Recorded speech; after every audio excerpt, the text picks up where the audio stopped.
Hey there, my name is Hudson Phillips, and you're listening to ScriptBlast, a podcast to help you write better screenplays and write a better life. I'm a screenwriter and producer from Atlanta, Georgia, and as I seek out wisdom from my fellow screenwriters and indie filmmakers, I thought I'd share some of that wisdom with you. Today I talk with Walker Whited. Walker is a writer, director, editor, multi-hyphenate, all-encompassing indie filmmaker. He runs his own post house called W3. He also works as a drone op on shows like Ozark, The Gifted, and Dr. Sleep. I talked to Walker about his debut feature film, the contained thriller By Night's End. We talk about how he got started in film, some of the practical ways he brought By Night's End to life so quickly and effectively, and how he turned his envy into something beautiful. One of the reasons I do these interviews is so that you guys realize that it is possible to make your own feature film with very limited resources. I did it, Walker did it, a lot of these indie filmmakers we're talking to did it. All it takes is a tenacious drive, surrounding yourself with the right people, and not giving up. Before we get started, just a quick reminder about our brand new and absolutely free online workshop, Blast Off, that gives you a step-by-step guide to making your screenwriting career a reality. Learn how to recognize where you are on the journey and figure out the next steps to get where you want to be. You can sign up for free at scriptblast.com. Here's my chat with Walker.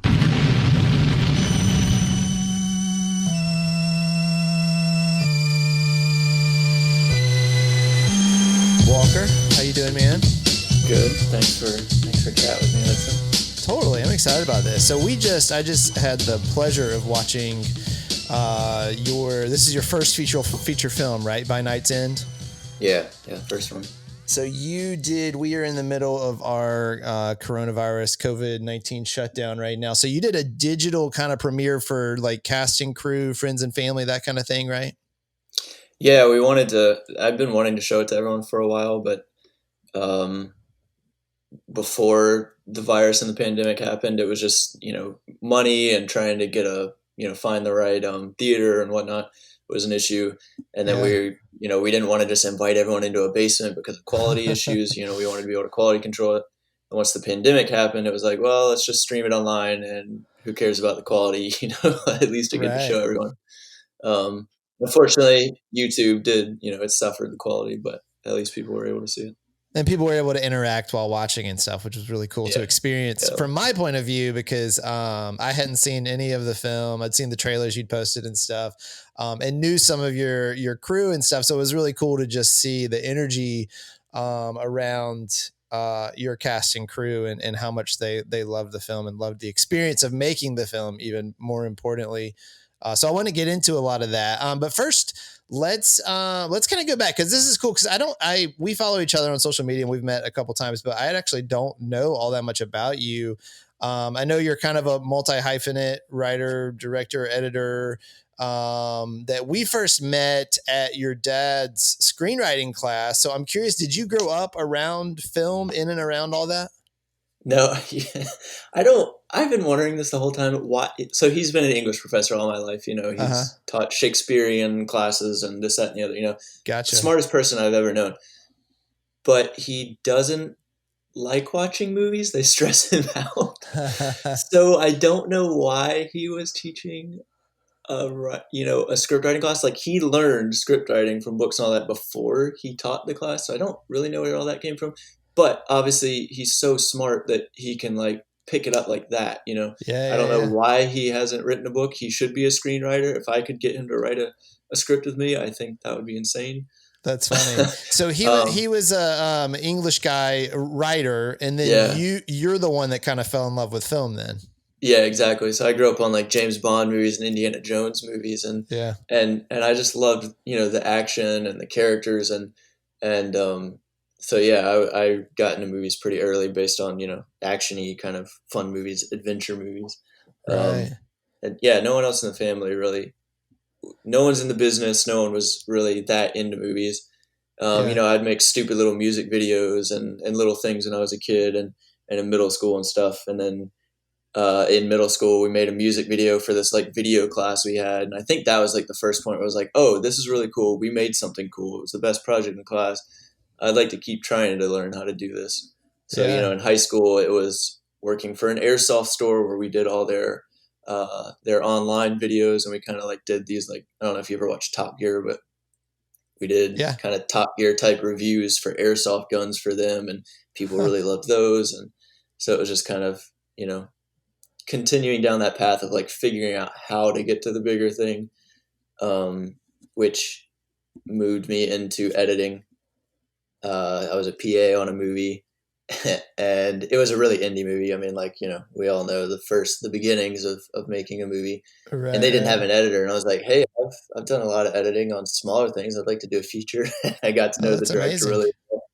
Ended up being the editor on that. And So yeah. what came first for you? It was you loved movies, but your way in was doing these kind of like short projects where when you do those things, you do everything, right? So you're testing out your editing skills, your directing skills, your writing skills, all Yeah. that kind of stuff. Was there any one piece of that that's like, oh, this is what I want to do? Or is it all encompassing for you?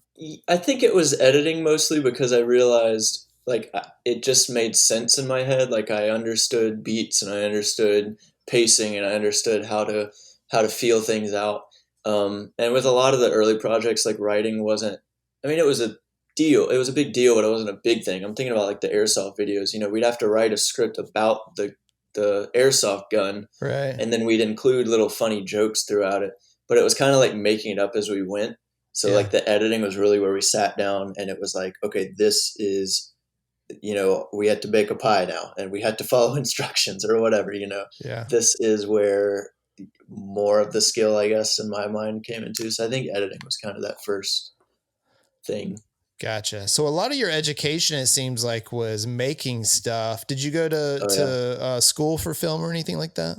Yeah. I went to Georgia State for film Okay. and I always discredit it because it was a waste of time. So you learned a lot more, you would say, just making Yeah. stuff. School of YouTube.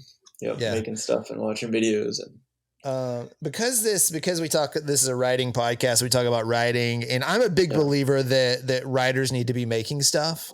And I imagine that's kind of how you came up and you kind of learned. And it seems like maybe even you learned to write by actually making stuff.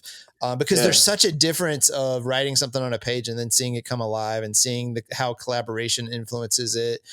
Is that something that you really recommend to writers, that they actually, hey, you got to get out and be doing stuff?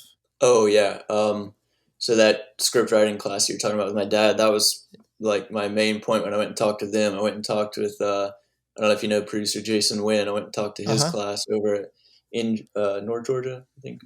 Right. And Yeah. that's pretty much what I always tell them is like, look, no matter what you want to do, you have to go do it. Especially if you want to be a writer, you can't just sit and write. Like you have to know the producing side of things too. You have to know what works and what doesn't work. You have to know I mean, it sucks, but you kind of have to understand like the money side of things a little bit at least when Right. you're writing, so you know what to cut back on and the only way you're going to be able to do all that is if you go out and understand a little bit of how it's done. So, just write something, I don't care what it is, and go shoot it. We shoot these little 1 minute things every now and then just to test things out. And Yeah. I mean, do that. Yeah. Yeah. So that kind of brings us to By Nights In, which I want you to pitch it and all that. But this is very much like your story is very similar to mine, where you wrote something with the intention to shoot it yourself with very little money. And so it's a very self-contained film. And it's really amazing what you guys were able to pull off with it. But give us the quick pitch on it. Okay, yeah. So it's about a couple that wake up in the middle of the night, and there's a guy rummaging around in their crawl space. And the wife of the couple is ex-military, so she has guns in the house. And she confronts the guy, and he says, "Look, if you let me go, I'll give you $10,000." And he pulls a gun, and they have to put him down, self-defense. But the husband, says, "What if we just look around the house for like an hour? We just take 1 hour, we check it out, we see if there's any money, and then we can call the police." So they do that, and it kind of evolves into this long night of playing cat and mouse with this other guy who shows up looking for what's in the house. Yeah.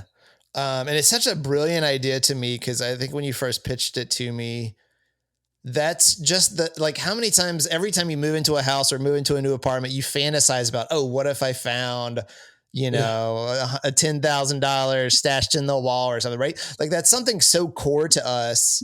And also the idea of, kind of the intruder things. Like both of these things are just so base and so like in our core. It's something that we always think about. Where did this idea come from? Where did it start? uh, I guess it was kind of a long process of 2018. I wanted to make a movie, and our producer Ryan said, "Look, let's make a movie for under $50,000. What can we do? I want to make it a horror movie." I don't really like horror movies, but we came up with an idea, and I wrote one, and now I like horror movies because I wrote one and respect them now. Yeah. But that kind of fell through, and it was also kind of horror thriller. And of course, as you know, when we write, we tend to blow things up a little bit, Right. and it can Yeah, just get out of absolutely. proportion. So then late 2018, I was camera operating a movie for BET, and I don't know, one night it was weird. I got home and I was laying in bed, and I was just, it was one of those things where you're on set and you're like, they're doing this, why aren't I? Right. Yeah. And I was in bed and it was like middle of the night, and I don't know, I just thought, what if someone's in the crawl space right now? And I don't know, it all just started like clicking, and I Yeah. literally got up and wrote basically all the beats down, probably like 80% of them, and then went back to sleep. And over the next 2 or 3 weeks, lunch breaks on set, and after set, I would just write, and yeah. Yeah, that's amazing. That could so easily be one of those scenarios where you're like, oh, that's a great idea. Maybe I'll remember it in the morning. But the Right. fact that you got up and wrote it down, I think is I have really the worst memory, so I have to write it down. Yeah. So I force myself to get up and write things down. That's great. So how many ideas? So you're actually fishing for an idea that you can shoot cheaply, and this one's brilliant because it's mostly 2 or 3 people in one house over one night, and you guys really did it flawlessly. Do ideas come to you easily? Is this or is this like one in a million? You mentioned already doing the horror film. Was this one of like 5 ideas that you're like, which one should we do, or how did you flesh out those ideas? I don't think ideas come to me easily because I don't. I might come up with something and then I tend to not like it because I'll immediately be like, that would be a cool movie, and then I realize, no, that's just a moment. That's not a movie. Right. Scrap that. But I'll write it down still as a moment that could play out in a movie. This movie was the first idea that I had, because when I wrote down the beats originally, I wasn't thinking, oh, this could be done cheaply. I was just thinking this would be a good idea. And then I think it was a few days later, I thought, oh, we could shoot this in my house where I came up with the idea. I'm pretty sure the actors would come on board. I'm pretty sure the cinematographer would come on board. And I was standing in Jason Wynn's driveway actually when this all came up. I think I was picking up equipment or dropping off equipment at his house, and he was like, I want to go out in the woods and shoot something just with friends, some monster movie. And I was like, oh, wait, that movie I wrote down the other day that I'm fleshing out, we could do that for nothing. So I think that was when it sparked, and I realized we can do this for basically nothing. Yeah. And literally leaving his house, I called up Philip, the DP, and Sean, producer, and my story. He helped me develop the story. Ryan, the producer, and was like, "Hey, I want to do this. Can we do it?" And everyone was like, "Yeah, let's do it." So, yeah, it was its own idea, and I didn't, I wasn't like fishing for ideas that we could do for nothing. So. Right. Yeah. There's 2 things that you mentioned there that I think are really important, which is this idea of momentum behind an idea. A lot of people ask, I have a million ideas. Which one should I write?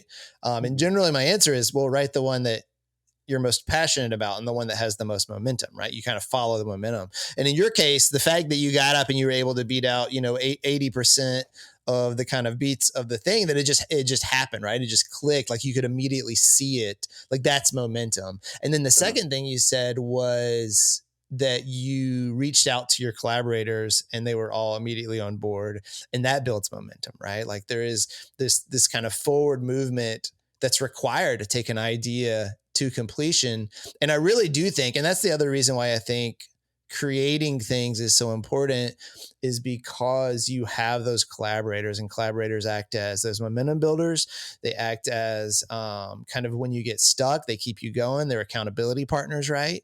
That you're all like moving and creating something together. There's something that really magical that happens there that doesn't happen when you're by yourself in a room, right?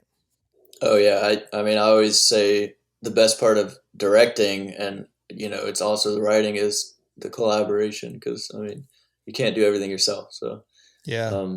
And ideas come from collaboration, and nothing is worse to me than someone.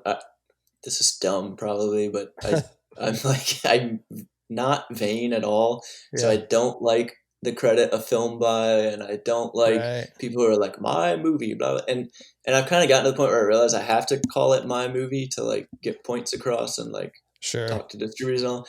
But I always I'm very inclusive because I Yeah. realized that there were so many people involved. No, I completely agree. And we tried to have the same mindset as well on set. And part of that was because, I mean, I think you had made a whole lot more stuff by the time you made your film than we did. And so part of it was not really being humble. It was just being, we don't really know what we're doing, and we're surrounded by these people that do. And we just really recognize that how much every little piece makes a massive difference. Like you can really see the pieces that are missing, and you can really see the pieces that were elevated. So, all right. So you woke up in the middle of the night, you write down all these ideas.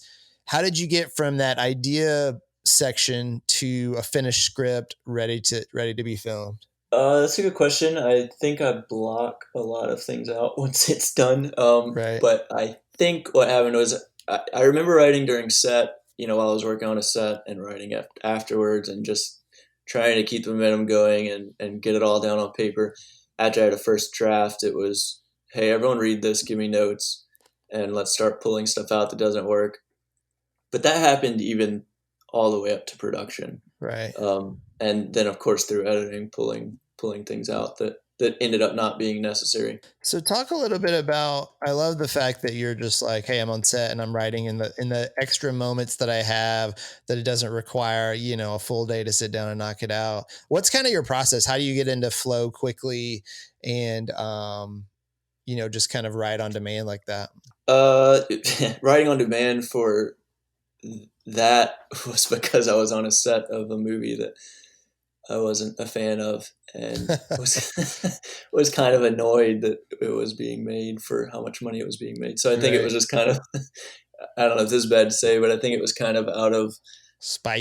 Maybe it was spite or envy. I'm not sure which. Yeah, It was yeah. just like, I need to get this down because I want to do this. And that's not to say that By Night's End is the best movie ever or better than that movie. It's just to say that I wanted to be doing what they were doing, and trying to and be able to get the chance to try and do it a little better, or with a little more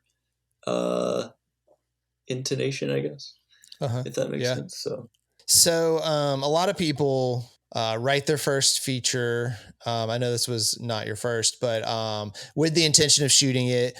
And there's so many roadblocks to getting a movie made. And so I wanted to talk through a couple of those with you and just see how you overcame them. I think for one is our own mental roadblocks, right? Of, do I deserve to make this film? Can I make this film? The way we view ourselves, the way we view the quality of our writing. How do you deal with some of those internal voices at all? And if so, how do you deal with them? Yeah. There's a script I have right now that it comes in and out of, I want to do this next, I don't want to do this next, I want to do next. And it's because I wrote it, and I like the idea, but there's something about it that I think doesn't sit right with me, and I don't know what it is. It's kind of actiony and thrillery, but I think I watched too many bad movies to learn, those like typical actiony B/C movies that you'll see everywhere with the same actors. I watched a bunch of those just to like see what they're doing, and I think I end up equating those into my own thing, even though like I don't think the script is the same at all. Right. I just kind of see it. What if it ended up being like those? Right. So yeah, that's one of those scripts where it's just, do I do it? Do I not? And it's pressure on myself on like, is the writing good enough? Is it what I think it is? Sure. Yeah. And then I have another script that I really want to do next that I didn't write, someone else wrote, and we're still kind of tweaking it, and there's some things I want to do to it, but I think it's fantastic, and I think that's awesome that someone else wrote it, and I don't have to like put myself down about it because I didn't write it, Right. So, and that's the first script that I picked up that someone else wrote that I want to make. So it's kind of been that new adventure of, I didn't write this and it's really good in my opinion. It's a whole different feeling. And I don't know. I really like that. Even though I love writing, I love this other feeling of not having to worry about my writing. No, I think that that's a really interesting mindset of how we view our own work versus how we view other people's work, and how hard it is to view our own work with an outside point of view, right? So hard.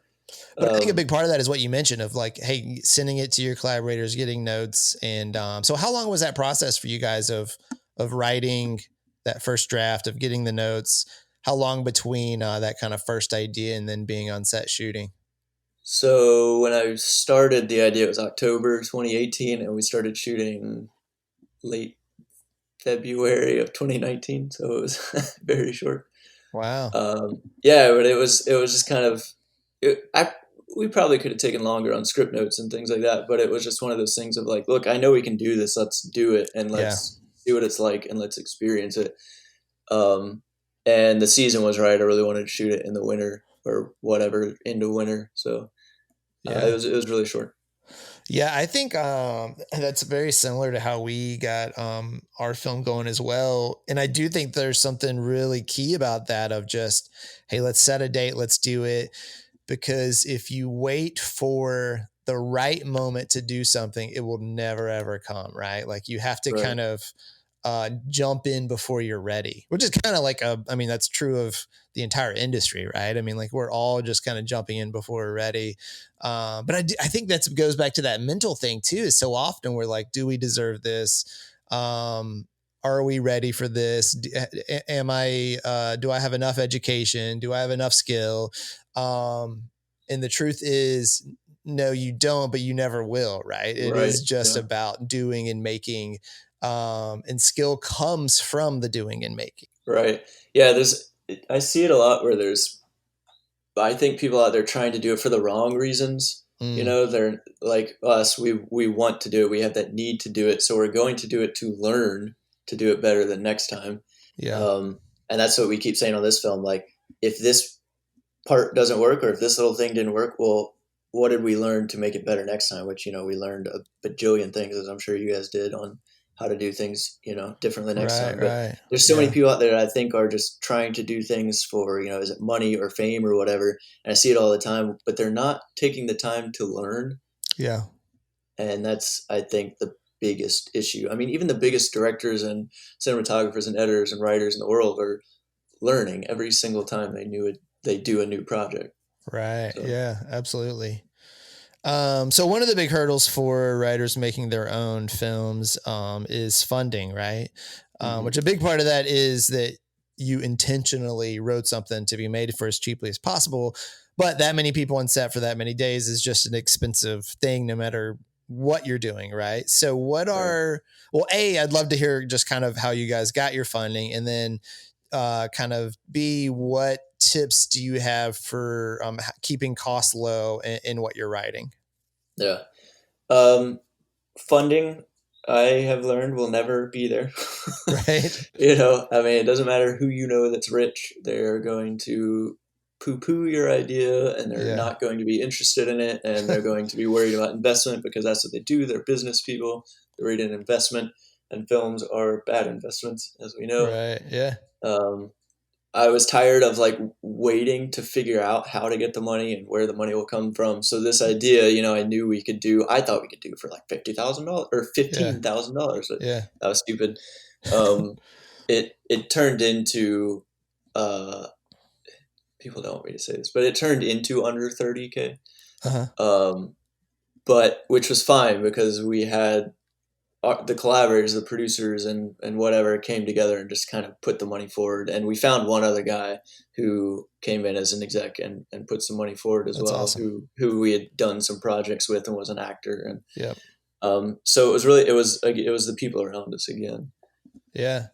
And people have to understand is when you mention, a film under 50,000, really you are working with talent that's worth way more than that. Mm-hmm. They're just not getting paid what they're worth. Right. So really, if you look at it as if they were being paid as if it's a normal film, you're well into Right. the hundreds of Right. thousands of So dollars. Yeah. we went the Blumhouse method, which I'm sure you know their method, which is, everyone gets points, I guess, in their method. Right. No one Yeah. gets paid. It's all deferred, essentially, because they do a movie for $1 million and then it makes, $300 million. Obviously, Sure. they can pay Yeah. everyone back. Plus, that's not going to happen for us because we don't have names and we don't have the Blumhouse audience, of course. Yeah. But we did that where it was, hey guys, we've all worked together. We all want to work together. Will you agree to come in we only shot for 12 days on deferred pay. Once it's sold, we will agree to pay you back. Everyone signed contracts. And then the actors, since it was a SAG project, because the actors, we don't have a big name, and I feel bad saying that about them, but they know Sure. that. Yeah. And that has been our downfall during this like selling time and distribution time. Yep.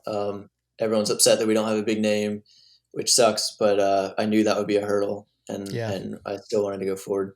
But I knew the actors that I was bringing in, I've worked with before. Michelle, our lead, who plays Heather. I had a movie 2 or 3 years ago. I started to try and make, which did not work. Uh-huh. But she was the supporting cast in that movie. Kurt, I had done a PSA for Vote Georgia Film a few years ago, and he played a news anchor on a thing I directed, and he was awesome. Yeah. And Michael Milligan, I've known for a very long time, and have done a few things with him. And he went on to do 3 Billboards. He was in, he was in Ozark. He was in The Gifted. He's done a lot of TV and movies. Yeah. Same with Kurt. Tons of TV movies, but I had already known them and kind of cultivated somewhat of a relationship with them. So I just went to him and said, "Hey, I'm trying to do this thing. I don't know how much money there is. We're following SAG rules, and you will get whatever. I didn't do all the SAG paperwork, but they got some kind of pay according to the rules. It's not much, but it's a movie. Would you be down? And you're all lead roles, and everyone agreed to it. So yeah, that's amazing. That's one thing I love about, we're both in Atlanta, and Atlanta's really booming with acting talent, of people who are just in stuff all the time, and they're all so talented, and so cool to work with. And then you take your film out to LA and to these people who are trying to buy these films, and like none of that like they don't care unless it's right. one of a handful of names. It's a very frustrating process. It's very frustrating. I mean, we cultivated this. I cultivated this movie in the thought of, look, one location. There's only going to be 3 actors. There's a few more actors, but 3 main actors who are on screen for 90% of the time. A semi-big oneer. It's not really that big oneer to open the movie, and there's going to be a big 3-minute oneer in the middle of the movie. So I had these things that I cultivated, thinking, oh, cool. One location, 3 actors. People will get involved and love that. But that wasn't the case. They just want to see Brad Pitt in the movie. Right. Yeah. And it is a fantastic movie, and it's gorgeously shot. How much of that was on the page? Like, do you wear a directing brain while you're writing, or are those two separate for you? If I want to write it, I will, and I'll put some direction in the script, but generally try not to put the direction in the script, because obviously we shouldn't do that in case, we sell it and someone else doesn't. Sure. But I think for this one, there was a little bit of direction, but it was mostly just chats between me and Philip. But the look really came from, since I live in the house, there was this sodium vapor street light outside that would cast orange on the windows. And it was just sitting in the house going, oh, that's a cool look. That's a cool look. How can we implement it? So that light really kind of dictated the mood of the whole movie. Yeah. Funny enough, about a month ago, they changed the light to a LED light. So it's no longer there. That's funny. It'd be a very different look for your film. Yeah. So I'm curious, on set, were there any writing challenges, or do you... Oh, yeah.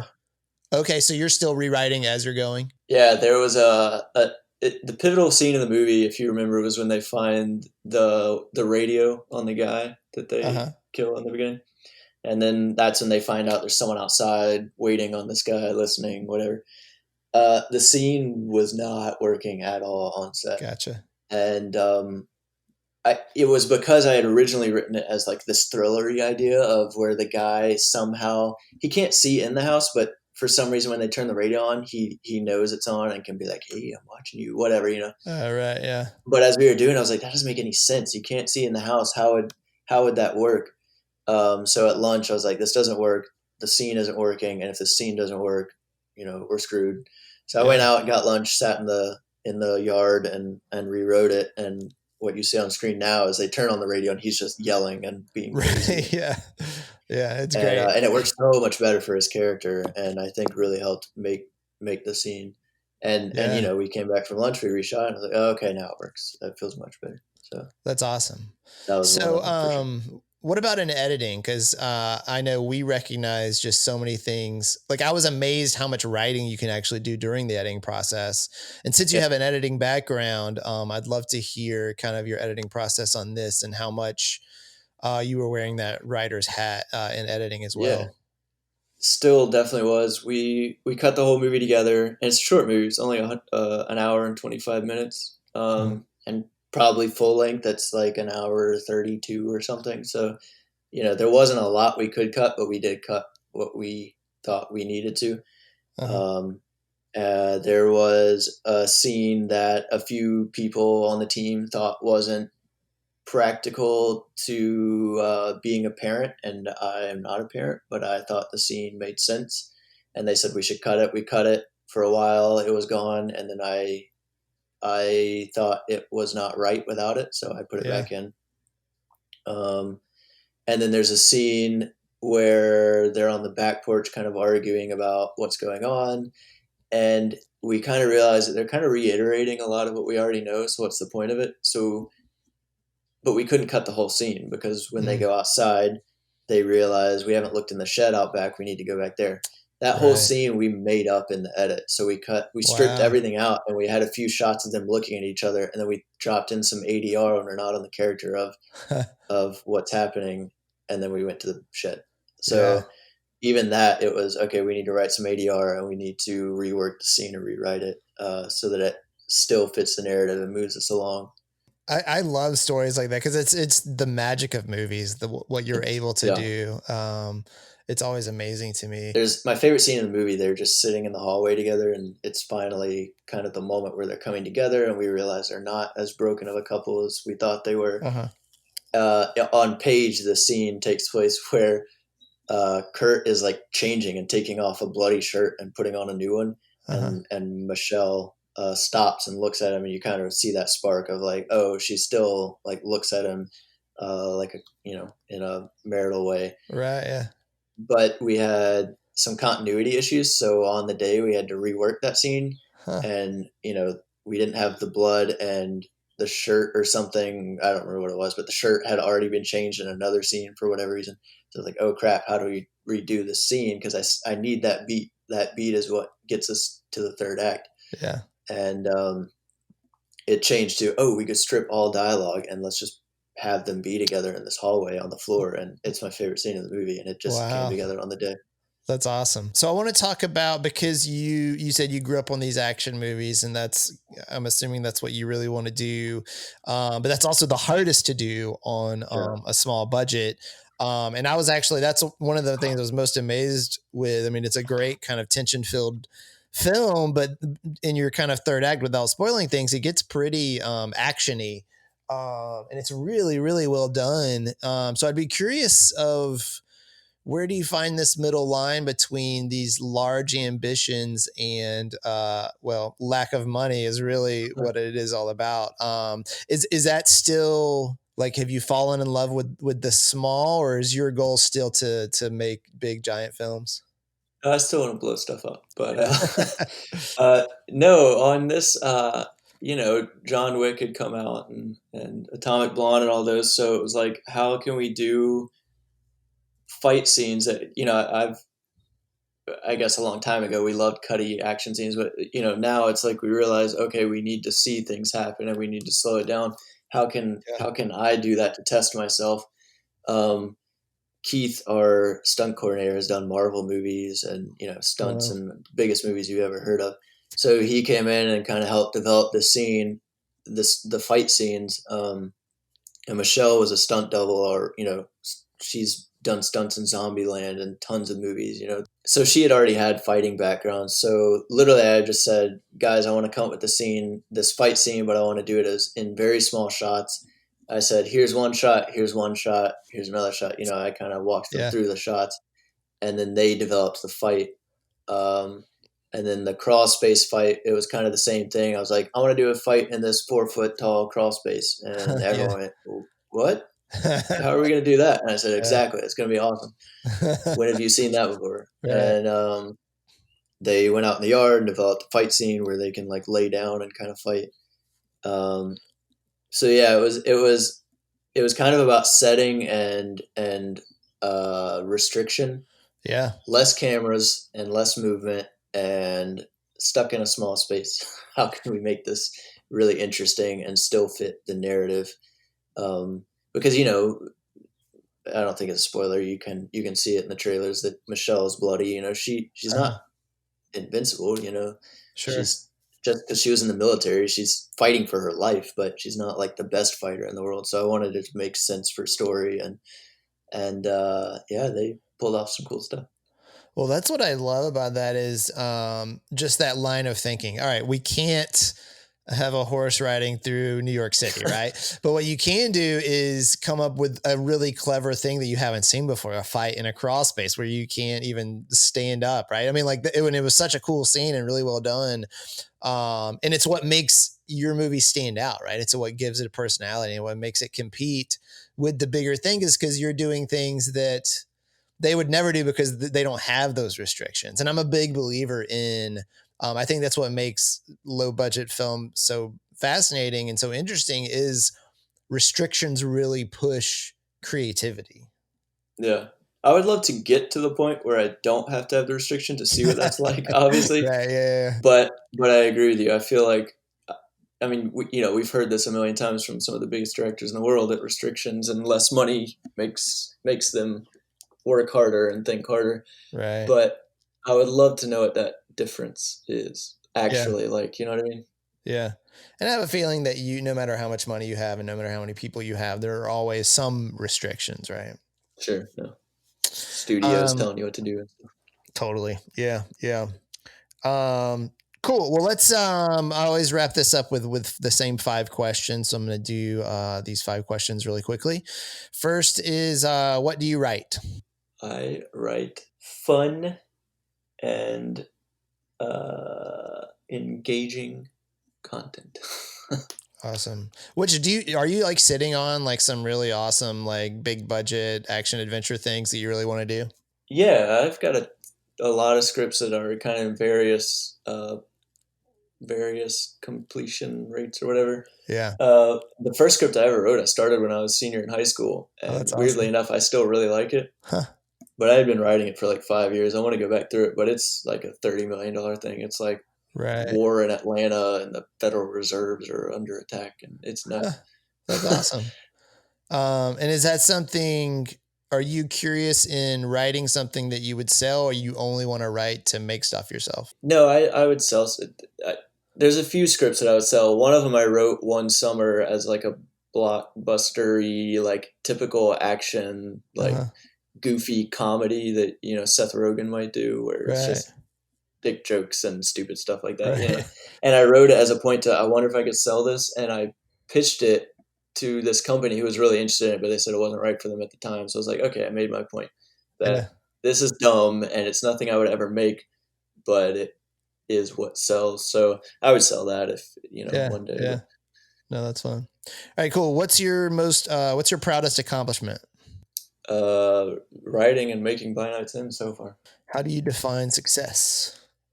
I think it's when you personally can feel like you're in a good place. Like I think once this movie sells, I'll be slightly more successful. And I think once I get to the next movie, I'll be slightly more successful. But I'm at the point now where I don't really know what success is because I'm so hard on myself about like what worked and what didn't work. So I'll go with after I've done the next movie is success. That's great.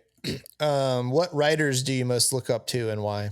I'm really bad with names and actually remembering people. I am too.